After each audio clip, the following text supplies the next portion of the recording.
Hello बच्चों, let's read this question. The question say that which of the following alkyl halide form a substitution product from SN1 reaction that is different from SN2 reaction. अब यहाँ पर 4 alkyl halide बच्चों given है। Question में हमसे बोला गया है कि इनमें से कौन सा एल्काइल हैलाइड SN1 रिएक्शन से प्रोडक्ट बनाएगा जो कि SN2 से डिफरेंट हो। तो सबसे पहले समझेंगे की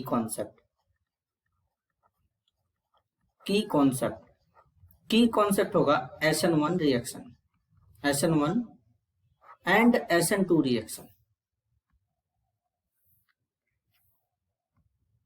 SN2 रिएक्शन। अब SN1 और SN2 रिएक्शन को जरा समझेंगे। बेसिकली अगर SN1 रिएक्शन की बात करेंगे तो 1 का मतलब होता है unimolecular nucleophilic substitution reaction, SN2 का होता है बाइमोलिक्यूलर न्यूक्लियोफिलिक सब्स्टिट्यूशन रिएक्शन। अब SN1 रिएक्शन क्या होता है? इस रिएक्शन में कुछ इस तरीके से होता है, ये 2 स्टेप रिएक्शन होता है इस तरीके से। जैसे यहाँ पर मान लेते हैं कोई एल्काइल हैलाइड है, तो सबसे पहले स्टेप में ये बाहर निकलेगा as a living group Br-, तो यहाँ पर एक कार्बोकैटायन का फॉर्मेशन होगा जो कि प्लेनर कार्बोकैटायन होता है बच्चों इस तरीके से। अब यहाँ पे न्यूक्लियोफाइल आएगा, इस कार्बोकैटायन के ऊपर अटैक करेगा, अटैक करने के बाद इस तरीके से यहाँ पे क्या करेगा, प्रोडक्ट का फॉर्मेशन कर देगा। यहाँ पर एक प्रोडक्ट का फॉर्मेशन हो जाएगा, इसे बोलते हैं SN1 रिएक्शन। इस तरीके से प्रोसीड होता है, 2 स्टेप रिएक्शन होता है। लेकिन अगर यहीं पे SN2 रिएक्शन होता तो ये SN2 रिएक्शन, ये वाला SN1 है, SN2 में क्या होता कि ये 1 स्टेप रिएक्शन होता कुछ इस तरीके से। जैसे कि यहाँ पर CH3O, सॉरी बच्चों यहाँ पे CH3,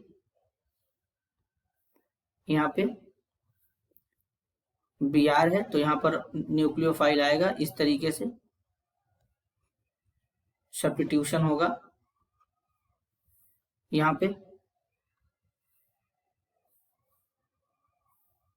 और प्रोडक्ट का फॉर्मेशन हो जाएगा। और ये एक स्टेप में ही हो जाता है, बीच में ट्रांजिशन स्टेट का फॉर्मेशन होता है इस तरीके से। तो ये हमारा इस तरीके से SN2 होता है। अब अगर एल्काइल हैलाइड की रिएक्टिविटी की बात करें, अगर एल्काइल हैलाइड हमारे पास है बच्चों, एल्काइल हैलाइड, तो अगर हम एल्काइल हैलाइड के रिएक्टिविटी की बात करें तो सबसे ज्यादा रिएक्टिव कौन सा एल्काइल हैलाइड होगा? SN2 रिएक्शन के टुवर्ड्स जो हमारा होगा 1 डिग्री होगा, 2 डिग्री कम होगा, 3 डिग्री सबसे कम होता है। लेकिन अगर यही हम देखें तो 3 degree alkyl halide SN1 reaction के टुवर्ड्स फास्टर रेट रखता है। इसके पीछे का रीजन होता है कि जैसे अगर यहाँ पे हम देखें 3 डिग्री एल्काइल हैलाइड का यूज करेंगे, तो अब जो SN1 रिएक्शन था ये हमारा 2 स्टेप में था। तो पहले स्टेप में तो कार्बोकैटायन फॉर्म हो जा रहा था, प्लेनर स्ट्रक्चर बन रहा था, न्यूक्लियोफाइल अटैक कर रहा था। इस केस में न्यूक्लियोफाइल बैक और फ्रंट दोनों साइड से अटैक करता है। तो लेकिन SN2 रिएक्शन में क्या होता है कि न्यूक्लियोफाइल केवल बैक साइड से अटैक करता है यहाँ पे। तो जब बैक साइड से जिस कार्बन पे अटैक करेगा उस पर स्टेरिक हिंड्रेंस नहीं होना चाहिए, नहीं तो वो अप्रोच ही नहीं कर पाएगा। तो इसलिए यहाँ पर ये SN2 रिएक्शन के टुवर्ड्स 3 डिग्री एल्काइल हैलाइड का रेट जो होता है बहुत ही कम होता है। अब यहाँ पे जो कार्बोकैटायन जितना ज्यादा स्टेबल होगा वो SN1 रिएक्शन को उतना ज्यादा फास्ट देगा। तो अगर हम एक एक कार्बोकैटायन को बनाएं तो जो ऑप्शन ए में कंपाउंड गिवन है वो कुछ इस तरीके से गिवन है, CH3, CH, CH3, CH, CH3। अगर हम इससे कार्बोकैटायन बनाएंगे तो यहाँ पर जो कार्बोकैटायन बनेगा बच्चों इस तरीके से कार्बोकैटायन बनेगा। और ये जो एल्काइल हैलाइड है ये कितने डिग्री एल्काइल हैलाइड है? ये एल्काइल हैलाइड हमारा यहाँ पे जो बना है ये 2 डिग्री एल्काइल हैलाइड है, और जो कार्बोकैटायन है ये 2 डिग्री कार्बोकैटायन है इस तरीके से।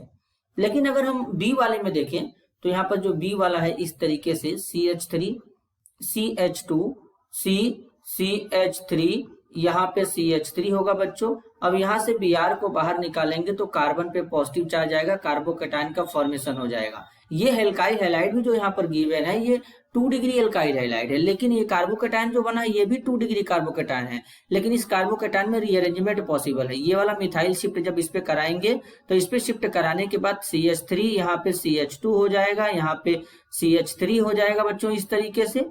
यहाँ पे जब यहाँ पे ये CH3 इस तरीके से हो जाएगा, पहले इसको अच्छे से यहाँ पे CH3 बनाएंगे, ये यहाँ पे CH3 का फॉर्मेशन हो गया इस तरीके से CH3। तो अब यहाँ पे क्या होगा, इस कार्बन के ऊपर पॉजिटिव चार्ज आएगा, यहाँ पे CH, CH3 है बच्चों, यहाँ पे CH3 है। अब ये कार्बोकेटाइन कितने डिग्री है, ये जो कार्बोकेटाइन है ये 3 डिग्री कार्बोकेटाइन है, और 3 डिग्री कार्बोकेटाइन क्या होगा, 2 डिग्री के कंपेयर में ज्यादा स्टेबल होगा। इसका मतलब इस रिएक्शन के लिए SN1 रिएक्शन का रेट बहुत ज्यादा क्या होगा, फास्ट होगा, जो कि SN2 से डिफरेंट होगा, जो कि SN2 से डिफरेंट होगा। और इस कार्बन पे तो स्टेरिक हिंड्रेंस भी है, तो SN2 तो यहाँ पे पॉसिबल है ही नहीं।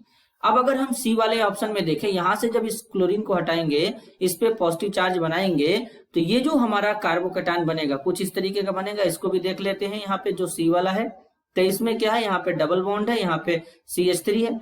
अब यहाँ पर डबल बॉन्ड किस तरीके से बना बच्चों, इसमें 2 डबल बॉन्ड है, तो पहले तो यहाँ पे 2 डबल बॉन्ड हमको बनाना पड़ेगा कुछ इस तरीके से। एक डबल बॉन्ड यहाँ पे है, एक डबल बॉन्ड यहाँ पे है। तो अब यहाँ पे ये जो पॉजिटिव चार्ज आया है, ये पॉजिटिव चार्ज उतना ज्यादा, यानी कार्बोकेटाइन स्टेबल नहीं है, तो स्टेबल नहीं है तो यहाँ पर ये SN1 रिएक्शन के टुवर्ड्स रेट इसका फास्ट नहीं होगा। अब अगर हम डी वाले में देखें, तो डी वाले में अगर हम यहाँ से क्लोरीन को हटाएंगे, तो जो कार्बोकेटाइन बनेगा वो कार्बोकेटाइन हमारा 2 डिग्री है। तो अब सबसे ज्यादा स्टेबल कार्बोकेटाइन कहाँ पे बना, ऑप्शन बी में बना, जहां पे रीअरेंजमेंट होकर के कार्बोकेटाइन बन रहा है, तो स्टेबिलिटी भी बढ़ गया, तो SN2 रिएक्शन के टुवर्ड्स इसका रेट कम हो जाएगा, लेकिन SN1 रिएक्शन के टुवर्ड्स इसका रेट क्या होगा, ज्यादा होगा। तो इस क्वेश्चन के लिए जो करेक्ट आंसर होगा बच्चों वो होगा ऑप्शन बी। तो इस तरीके से यहाँ पर एक्सप्लेनेशन होगा। This is your answer. I hope you understood it well. All the best.